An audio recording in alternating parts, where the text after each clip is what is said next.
আপনি কি কোথাও খুব অপমানিত হয়েছেন? আপনি কি বারে, বারে ব্যর্থ হয়েছেন এবং জিততে চান?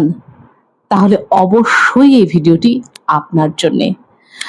নমস্কার বন্ধুরা, আমি মৃত্তিকা আবার এসে হাজির মৃত্তিকানাথ ইউটিউব চ্যানেলে। বন্ধুরা, আজকে রাজনৈতিক দল ও রাজনেতাদের জীবন থেকে আমরা কিছু মোটিভেশন শিখব। যেটা আমি লক্ষ্য করেছি, সেই লক্ষ্য করা উপলব্ধি আমি আপনাদের সবার সাথে আজকে শেয়ার করব। আমরা অনেকে খুব সেন্সিটিভ হই, খুব সেন্টিমেন্টাল প্রকৃতির কেউ কেউ হই। তো সেখানে যখন কখনো বিনা কারণে অযাচিতভাবে অপমানের শিকার হয়ে যাই, তখন আমরা কিন্তু সেই অপমান অসম্মানকে দীর্ঘদিন মনের মধ্যে পুষে রাখি এবং নিজে গুটিয়ে যাই। এটা আমাদের একটি প্রবৃত্তি। আজকে আমি একজন রাজনেতার উদাহরণ আপনাকে দেব। আর সেই রাজনেতা হচ্ছেন কুণাল ঘোষ। কুণাল ঘোষ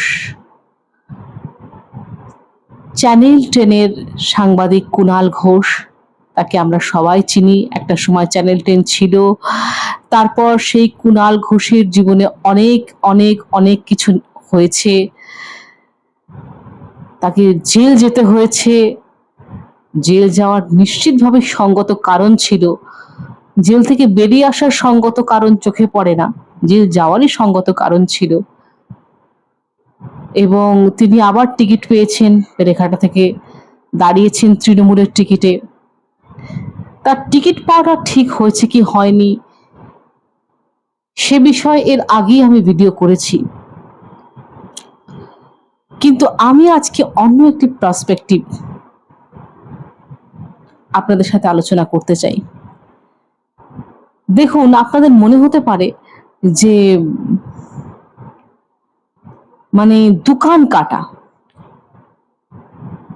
কিন্তু এই দোকান কাটা হওয়ার কিন্তু সুফল আছে। দোকান কাটা হওয়া মানে কি? দোকান কাটা হওয়া মানে যার ন্যূনতম লজ্জাবোধ নেই, ন্যূনতম লজ্জাবোধ নেই।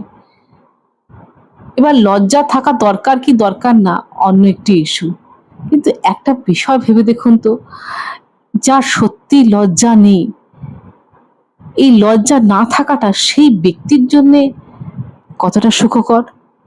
সুতরাং আপনি যিনি সামান্য কিছু অপমানে কুঁকড়ে গেছেন, গুটিয়ে গেছেন, প্লিজ কুণাল ঘোষকে দেখে শিখুন। অপমানের পর অপমান, স্টিল আজকের তারিখেও সোশ্যাল মিডিয়া খুলুন, কোথাও না কোথাও তার নামে তো যাচ্ছে তাই ভাই মানুষজন বলে, কিন্তু দেখুন মানুষটা গায়েই মাখে না, এরকম ভাবে ঝেড়ে ফেলে দেয়। তো এরকম ভাবে ঝেড়ে ফেলে দেওয়ার তো সুফল আছে, সেটা কুণাল ঘোষ ভোগ করছেন। মরালে কুণাল ঘোষ কিরকম সেটা তো আগেই বলেছি, তার উপরে অনেক কথা হয়, সেই প্রসঙ্গে যাচ্ছে না। আমি শুধু বলতে চাইছি যারা খুব সেন্সিটিভ তাদেরকে কিন্তু কুণাল ঘোষকে দেখে শিখতে হবে। যারা ব্যর্থতাকে ভয় পান, একবার ব্যর্থ হয়েছেন, দুবার ব্যর্থ হয়েছেন, তিনবার হয়েছেন, ব্যাস চারবারের বার একদম গুটিয়ে গিয়েছেন যে না আমি আর এই কাজটিতে যাবই না, এগোবো না, প্লিজ প্লিজ সিপিএম কে দেখে শিখুন, প্লিজ সিপিএম কে দেখে শিখুন। ব্যর্থতার পরে ব্যর্থতা নেমে আসে, ব্যর্থতার পরে ব্যর্থতা, তাদের যে অঙ্কের হিসেব সেটা শূন্যই দাঁড়িয়ে আছে, কিন্তু ওদের বডি ল্যাঙ্গুয়েজ দেখুন, ওদের আত্মবিশ্বাস দেখুন, কোথাও কোনো ভাটা পড়েছে? তাহলে আপনি কেন ভাবছেন যে আপনি চতুর্থবারের জন্য আর চেষ্টা করবেন না, চেষ্টা করা ছেড়ে দেবেন? যদি কোনো কাজে ব্যর্থ হয়ে থাকেন, সিপিএম কে দেখে শিখুন, শিখতে হবে।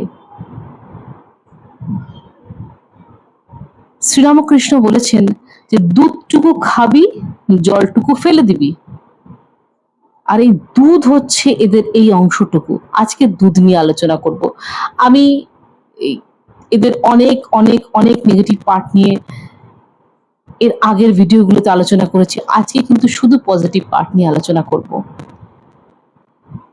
এবং এবং এবং যদি আপনি সত্যি জিততে চান তাহলে কিন্তু আপনাকে ভারতীয় জনতা পার্টির থেকে শিখতেই হবে। আপনাকে কিন্তু রিয়েলি মোটিভেটেড ভারতীয় জনতা পার্টির থেকে হতেই হবে। কেন জানেন? একটু দেখুন 2021-এ তাদের মানুষজন বলে পরাজয় হয়েছিল, আমি সেটিকেও পরাজয় বলে মনে করি না, কারণ তার আগে 2টি কি 3টি সিট ছিল, সেখান থেকে 77টি সিটে আসা এটা পরাজয় নয়। কিন্তু হ্যাঁ, সরকার যেহেতু গঠন করতে পারেনি, তো সেই হিসেবে পরাজয় ভাবা যেতেই পারে। কিন্তু তারা সেই পরাজয় থেকে পুঙ্খানুপুঙ্খ শিক্ষা নিয়েছে, পুঙ্খানুপুঙ্খ, যে কোথায় কোথায় ভুল হয়েছিল। নগরের নটিদেরকে ডাকা ভুল হয়েছিল,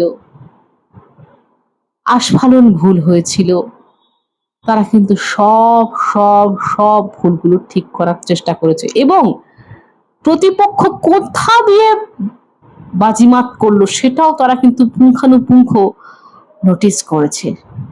এবং নোটিস শুধু করেনি, সেই মতন তারা স্টেপ নিয়েছে, যেটা তাদের এই রণনীতিতে আমরা পরিষ্কার দেখতে পাচ্ছি, বুঝতে পারছি। তো সুতরাং আলটিমেটলি আপনাকে যদি জিততে হয় যে কোনো ফিল্ডে, তাহলে আপনাকেও কিন্তু আপনার ফিল্ডে এই মনোভাব রাখতে হবে। আর এবারে বলি কনসিস্টেন্সির কথা। রাজনেতাদের দেখে আমাদের দূর থেকে হয়তো মনে হয় যে ওরা ভীষণ বিলাসবহুল জীবনযাপন করছে, না জানি ওরা কতই সুখী। কিন্তু একটু ভেবে দেখুন তো ওদের মানসিক চাপটার কথা ভেবে দেখুন তো। মাননীয়া তার জনসভা থেকে হুঙ্কার দিয়ে বলছেন দেখে নেব, কেস দিয়ে দেব, কিন্তু ভিতরে ভিতরে ওনারও কি একটা হাহাকার হচ্ছে না যে দেখে নেওয়া বা কেস দেওয়ার জায়গায় আমি থাকবো? তো ওনারও কি হচ্ছে না? উনিও তো মানুষ, ultimately at the end of the day উনিও তো একজন মানুষ। কিন্তু দেখুন এই ভেতরের চোরা ভয়, চোরা স্রোত, এগুলোকে ওভারকাম করে প্রত্যেক দিন কিন্তু তারা মাঠে ময়দানে নামছেন। হয়তো ভালো লাগে না ভাষণ দিতে, ইচ্ছে হয় না, তো দিতেই হবে, কিছু করার নেই, দিতেই হবে। ওদের কাছে তো অনেক টাকা, না দিলেও তো হয়, কিন্তু না, তবু দিতে হবে। কোথাও না কোথাও সেই কনসিস্টেন্সির কাছে বাধ্য প্রত্যেকে। কোনো একজনের কথা বলছি না, প্রত্যেক রাজনেতা বাধ্য। এই কনসিস্টেন্সিটা আপনার জীবনেও দরকার, যে কোনো ফিল্ডে। ব্যাস, তাহলে আর কি চাই? সোনায় সোহাগা। তো বন্ধুরা, এই ছিল আজকের ভিডিওটি যদি ভালো লাগে অবশ্যই লাইক করবেন, শেয়ার করবেন, চ্যানেলটি সাবস্ক্রাইব করবেন এবং বেল আইকন প্রেস করবেন। সবাই খুব খুব খুব ভালো থাকবেন। ধন্যবাদ।